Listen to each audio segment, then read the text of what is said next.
aling ngayon, ha? Mamamang ka! Baka naman ka na sa iba, babae yun, ha?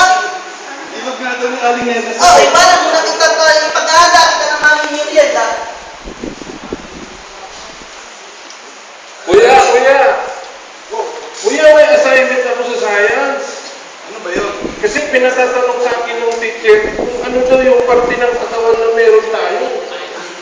Kasi, ang sabi din sa science, na tukoy ka, kuya. Hindi totoo yan! Balyena ako, balyena! Ah, sandali nga, kuya, tignan ko, ha? Eh, mga apo, ano ba yung pinagtatalunan niyo, ha? Ay, Kasi bro, sabi niya, unggoy daw ako! Unggoy ka ba? Sabi ko nanggaling ako sa balyena. Ay, kaya pala naputo yung puno natin sa kakapitin mo, ha? Umupo lang kayo, kumpwentuhan mo kayo tungkol sa unggoy-unggoy na yan at nang malinawan kayo.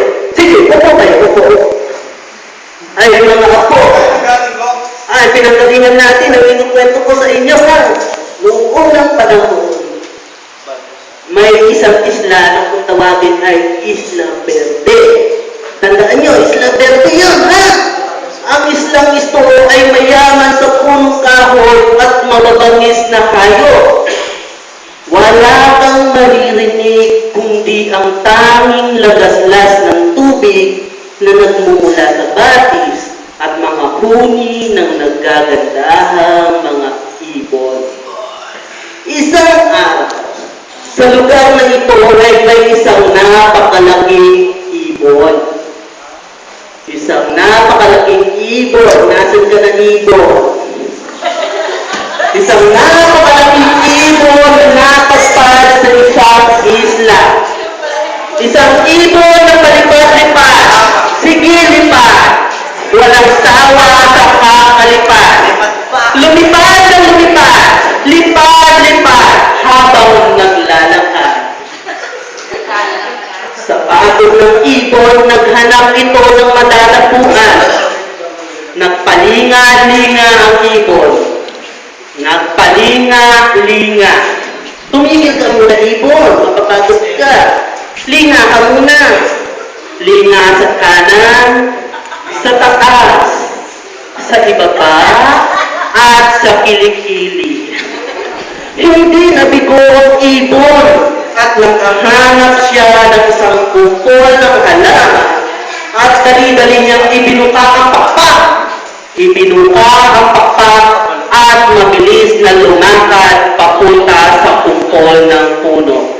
Lumakad ng paatras.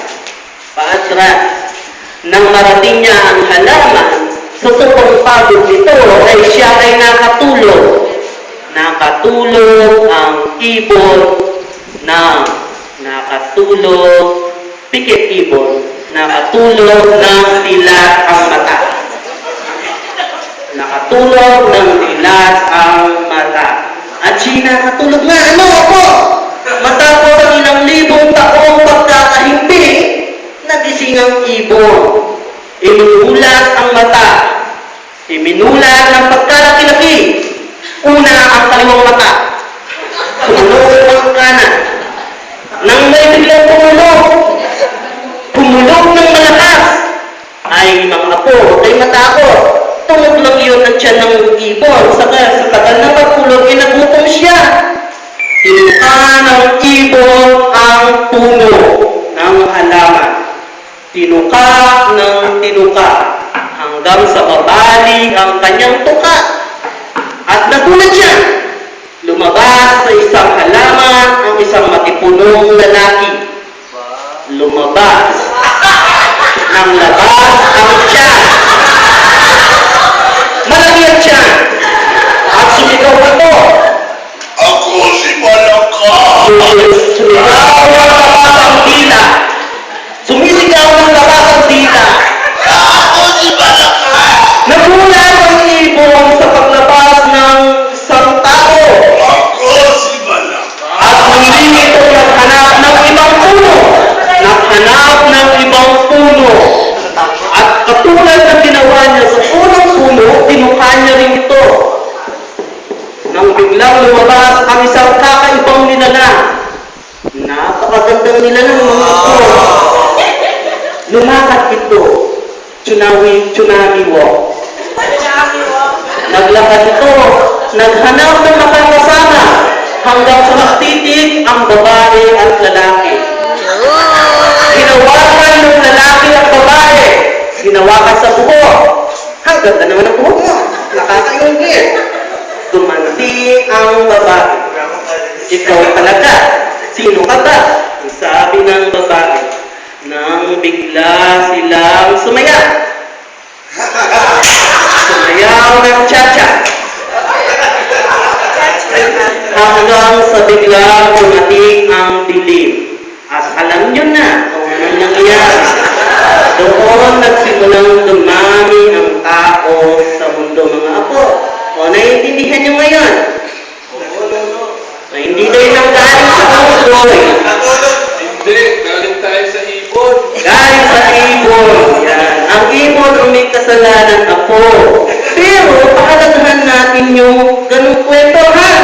Yun ay nagpasalin-salin na sa ating mga ninuno. Huwag kayong magpapaniwala kay Charles Darwin, ha? Si Charles Darwin, baka siya ang unggoy. Okay ba? O sige, maglaro na kayo. May pagkain dyan sa likod, sa atin. Tikman nyo, nang maranasan yung pagkaunggoy.